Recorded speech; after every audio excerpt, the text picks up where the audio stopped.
नमस्कार दर्शकवृन्द, फेरि पनि स्वागत छ नेपाल सेयर मार्केट टेलिभिजनको yes rich dad poor dad बुकको रिडिङ एन्ड लिसनिङ प्रोग्राममा पढाइ र सुनाइ कार्यक्रममा। यो भने हामीले इङ्ग्लिसमा निरन्तर रूपमा गर्दै आएका छौँ र आज छ यसको 11औँ एपिसोडलाई लिएर र बजारको विश्लेषण भने यसपछि हामीले कन्टिन्यू गर्नेछौँ। अब हामी केही बेरमा रिच ड्याड पोर ड्याड बुकको रिडिङ र लिसनिङ कार्यक्रम सुरु गर्न गइरहेका छौँ। Hello, welcome to the show from Nepal share market television. Here we will going to start again the 11th episode of the Rich Dad Poor Dad reading and listening program. Let's begin the program.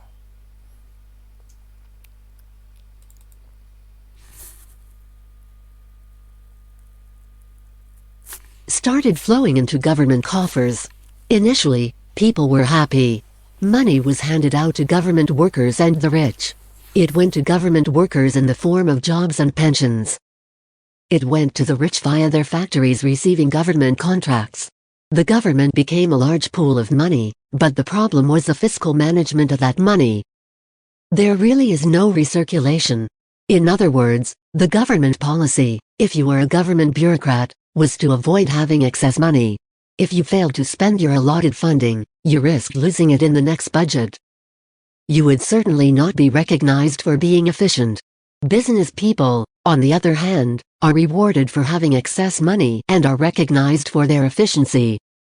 As this cycle of growing government spending continued, the demand for money increased and the tax the rich idea was now being adjusted to include lower income levels, down to the very people who voted it in, the poor and the middle class. True capitalists used their financial knowledge to simply find a way to escape. They headed back to the protection of a corporation. A corporation protects the rich. But what many people who have never formed a corporation do not know is that a corporation is not really a thing. A corporation is merely a file folder with some legal documents in it, sitting in some attorney's office registered with a state government agency. It's not a big building with the name of the corporation on it. It's not a factory or a group of people. A corporation is merely a legal document that creates a legal body without a soul. The wealth of the rich was once again protected. Once again, the use of corporations became popular once the permanent income laws were passed because the income tax rate of the corporation was less than the individual income tax rates. In addition, as described earlier, certain expenses could be paid with pre-tax dollars within the corporation. This war between the haves and have-nots has been going on for hundreds of years. It is the take from the rich crowd versus the rich. The battle is waged whenever and wherever laws are made. The battle will go on forever. The problem is, the people who lose are the uninformed. The ones who get up every day and diligently go to work and pay taxes. If they only understood the way the rich play the game, they could play it too. Then, they would be on their way to their own financial independence. This is why I cringe every time I hear a parent advise their children to go to school, so they can find a safe, secure job. An employee with a safe, secure job, without financial aptitude, has no escape. Average Americans today work 5 to 6 months for the government before they make enough to cover their taxes. In my opinion, that is a long time. The harder you work, the more you pay the government. That is why I believe that the idea of take from the rich backfired on the very people who voted it in. Every time people try to punish the rich don't simply comply, they react. They have the money, power and intent to change things.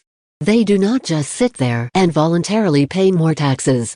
They search for ways to minimize their tax burden.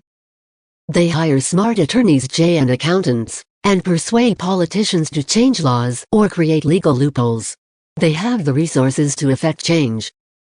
The tax code of the United States also allows other ways to save on taxes. Most of these vehicles are available to anyone, but it is the rich who usually look for them because they are minding their own business. For example, 1031 is jargon for Section 1031 of the Internal Revenue Code, which allows a seller to delay paying taxes on a piece of real estate. that is sold for a capital gain through an exchange for a more expensive piece of real estate. Real estate is one investment vehicle that allows such a great tax advantage. As long as you keep trading up in value, you will not be taxed on the gains until you liquidate. People who do not take advantage of these tax savings offered legally are missing a great opportunity to build their asset columns. The poor and middle class do not have the same resources. They sit there and let the government's needles enter their arm and allow the blood donation to begin. Today, I am constantly shocked at the number of people who pay more taxes, or take fewer deductions, simply because they are afraid of the government. And I do know how frightening and intimidating a government tax agent can be. I have had friends who have had their businesses shut down and destroyed, only to find out it was a mistake on the part of the government. I realize all that. But the price of working from January to mid-May is a high price to pay for that intimidation. My poor dad never fought back. My rich dad didn't either. He just played the game smarter, and he did it through corporations, the biggest secret of the rich. You may remember the first lesson I learned from my rich dad. I was a little boy of 9 who had to sit and wait for him to choose to talk to me. I often sat in his office waiting for him to get to me. He was ignoring me on purpose. He wanted me to recognize his power and desire to have that power for myself one day. For all the years I studied Jay and learned from him, he always reminded me that knowledge was power. And with money comes great power that requires the right knowledge to keep it and make it multiply. Without that knowledge, the world pushes you around. Rich Dad constantly reminded Mike and me that the biggest bully was not the boss or the supervisor, but the tax man. The tax man will always take more if you let him. The first lesson of having money work for me, as opposed to working for money, is really all about power. If you work for money, you give the power up to your employer. If your money works for you, you keep and control the power. Once we had this knowledge of the power of money working for us, he wanted us to be financially smart and not let bullies push us around. You need to know the law and how the system works. If you're ignorant, it is easy to be bullied. If you know what you're talking about, you have a fighting chance. That is why he paid so much for smart tax accountants and attorneys. It was less expensive to pay them than pay the government. His best lesson to me, which I have used most of my life, is be smart and you won't be pushed around as much. He knew the law because he was a law-abiding citizen. He knew the law because it was expensive to not know the law. If you know you're right, you're not afraid of fighting back, even if you are taking on Robin Hood and his band of merry men. My highly educated dad always encouraged me to seek a good job with a strong corporation. He spoke of the virtues of working your way up the corporate ladder. He didn't understand that, by relying solely on a paycheck from a corporate employer, I would be a docile cow ready for milking.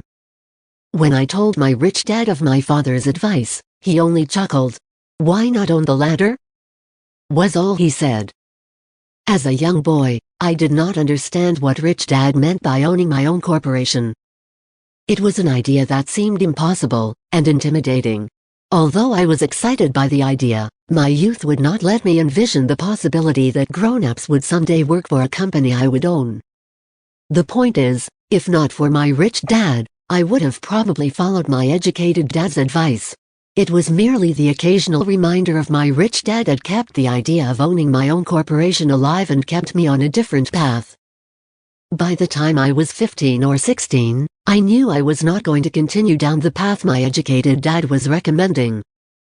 I did not know how I was going to do it, but I was determined not to head in the direction most of my classmates were heading. That decision changed my life. It was not until I was in my mid-20s that my rich dad's advice began to make more sense. I was just out of the Marine Corps and working for Xerox. I was making a lot of money, but every time I looked at my paycheck, I was always disappointed. The deductions were so large, and the more I worked, the greater the deductions. As I became more successful, my bosses talked about promotions and raises. It was flattering, but I could hear my rich dad asking me in my ear, "Who are you working for?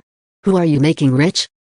In 1974, while still an employee for Xerox, I formed my first corporation and began minding my own business. There were already a few assets in my asset column, But now I was determined to focus on making it bigger. Those paychecks with all the deductions made all the years of my rich dad's advice make total sense. I could see the future if I followed my educated dad's advice. Many employers feel that advising their workers to mind their own business is bad for business. I am sure it can be for certain individuals. But for me, focusing on my own business, developing assets, made me a better employee. I now had a purpose. I came in early and worked diligently, amassing as much money as possible so I could begin investing in real estate. Hawaii was just set to boom, and there were 4 fortunes to be made. The more I realized we were in the beginning stages of a boom, the more Xerox machines I sold. The more I sold, the more money I made, and, of course, the more deductions there were from my paycheck. It was inspiring. I wanted out of the trap of being an employee so badly that I worked harder, not less. By 1978, I was consistently one of the top 5 salespeople in sales, often number 1. I badly wanted out of the rat race. In less than 3 years, I was making more in my own little corporation, which was a real estate holding company, than I was making at Xerox. And the money I was making in my asset column, in my own corporation, was money working for me. Not me pounding on doors selling copiers. My rich dad's advice made much more sense.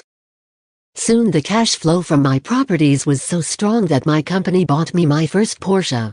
My fellow Xerox salespeople thought I was spending my commissions. I wasn't.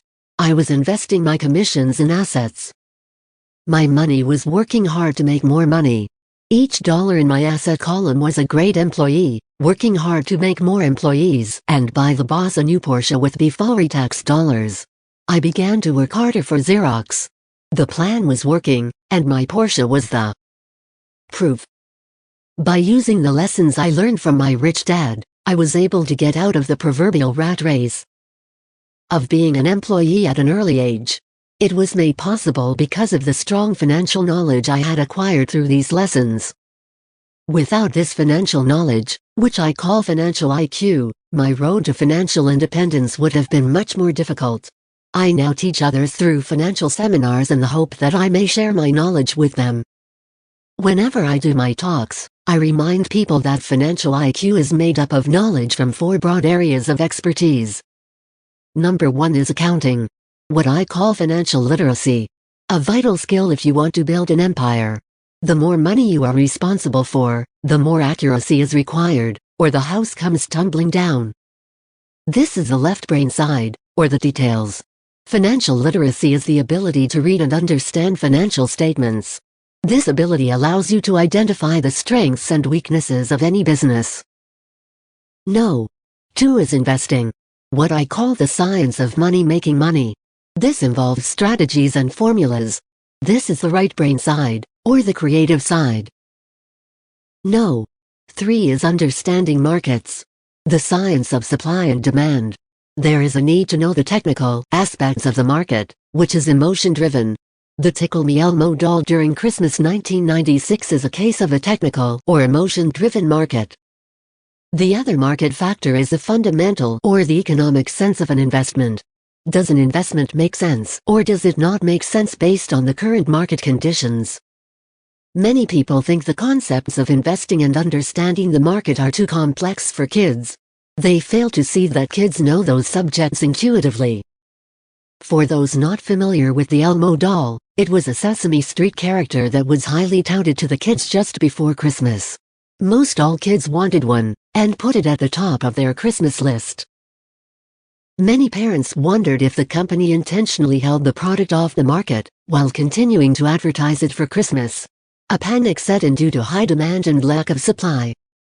Having no dolls to buy in the stores, scalpers saw an opportunity to make a small fortune from desperate parents. The unlucky parents who did not find a doll were forced to buy another toy for Christmas. The incredible popularity of the Tickle Me Elmo doll made no sense to me, but it serves as an excellent example of supply and demand economics. The same thing goes on in the stock, bond, real estate and baseball card markets. No. 4 is the law. For instance, utilizing a corporation wrapped around the technical skills of accounting, investing and markets can aid explosive growth. An individual with the knowledge of the tax advantages and protection provided by a corporation can get rich so much faster than someone who is an employee or a small business sole proprietor. It's like the difference between someone walking and someone flying. The difference is profound when it comes to long-term wealth. 1. Tax advantages. A corporation can do so many things that an individual cannot. Like pay for expenses before it pays taxes. That is a whole area of expertise that is so exciting, but not necessary to get into unless you have sizable assets or a business. Employees earn and get taxed and they try to live on what is left. A corporation earns, spends everything it can, and is taxed on anything that is left. It's one of the biggest legal tax loopholes that the rich use. They're easy to set up and are not expensive if you own investments that are producing good cash flow. For example, by owning your own corporation, vacations are board meetings in Hawaii. Car payments, insurance, repairs are company expenses. Health club membership is a company expense. Most restaurant meals are partial expenses. And on, but do it legally with pre-tax dollars. 2. Protection from lawsuits. We live in a litigious society. Everybody wants a piece of your action. The rich hide much of their wealth using vehicles such as corporations and trusts to protect their assets from creditors. When someone sues a wealthy individual, they are often met with layers of legal protection, and often find that the wealthy person actually owns nothing. They control everything, but own nothing. The poor and middle class try to own everything and lose it to the government or to fellow citizens who like to sue the rich. They learned it from the Robin Hood story. Take from the rich, give to the poor. It is not the purpose of this book to go into the specifics of owning a corporation. But I will say that if you own any kind of legitimate assets, I would consider finding out more about the benefits and protection offered by a corporation as soon as possible. There are many books written on the subject that will detail the benefits and even walk you through the steps necessary to set up a corporation. One book in particular, Incorporated and Grow Rich, provides a wonderful insight into the power of personal corporations. Financial IQ is actually the synergy of many skills and talents. But I would say it is the combination of the 4 technical skills listed above that make up basic financial intelligence. If you aspire to great wealth, it is the combination of these skills that will greatly amplify an individual's financial intelligence. In summary: 1. Spend. 2. Pay taxes. 2. Pay taxes. 3. Spend. As part of your overall financial strategy, we strongly recommend owning your own corporation wrapped around your assets. Chapter 6. Lesson 5. The Rich Invent Money. Last night, I took a break from writing and watched a TV program on the history of a young man named Alexander Graham Bell. Bell had just patented his telephone and was having growing pains because the demand for his new invention was so strong. Needing a bigger company, he then went to the giant at that time, Western Union, and asked them if they would buy his patent and his tiny company. He wanted $100,000 for the whole package. The president of Western Union scoffed at him and turned him down, saying the price was ridiculous. The rest is history. A multi-billion-dollar industry emerged, and Patent was born. The evening news came on right after the story of Alexander Graham Bell ended. On the news was a story of another downsizing at a local company. The workers were angry and complained that the company ownership was unfair. A terminated manager of about 45 years of age had his wife and 2 babies at the plant and was begging the guards to let him talk to the owners to ask if they would reconsider his termination. He had just bought a house and was afraid of losing it. The camera focused in on his pleading for all the world to see. Needless to say, it held my attention. I have been teaching professionally since 1984. It has been a great experience and rewarding. It is also a disturbing profession, for I have taught thousands of individuals, and I see one thing in common in all of us, myself included. We all have tremendous potential, and we all are blessed with gifts. Yet, the one thing that holds all of us back is some degree of self-doubt.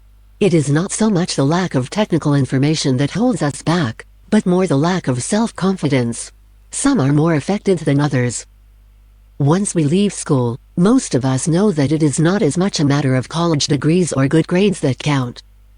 In the real world outside of academics, something more than just grades is required. I have heard it called guts, chutzpah, balls, audacity, bravado, cunning, daring, tenacity, and brilliance. This factor, whatever it is labeled, ultimately decides one's future much more than school grades. Inside each of us is one of these brave, brilliant and daring characters. There is also the flip side of that character, people who could get down on their knees and beg if necessary. After a year in Vietnam, as a Marine Corps pilot, I intimately got to know both of those characters inside of me. One is not better than the other. Yet, as a teacher, I recognized that it was excessive fear and self-doubt that were the greatest detractors of personal genius. It broke my heart to see students know the answers, yet lack the courage to act on the answer. Often in the real world, it's not the smart that get ahead but the bold. In my personal experience, your financial genius requires both technical knowledge as well as courage. If fear is too strong, the genius. हजुर धन्यवाद छ आजको चाहिँ 11औं एपिसोडको rich dad poor dad book reading र listening programme पनि यही सकिएको छ here over and now the 11th episode of the Rich Dad Poor Dad reading and listening program. Now we will come to the regular live after some minute. केही समय पछि चाहिँ हामी लाइभमा आउनेछौँ केही बेर कुर्न हुन अनुरोध छ र हामी अर्को सेक्सनमा चाहिँ हामी रेगुलर नेप्से टेक्निकल एनालाइसिस लिएर हाजिर हुने नै छौँ टेक केयर बाई बाई अलिकति रेस्ट लिनुहोस् ल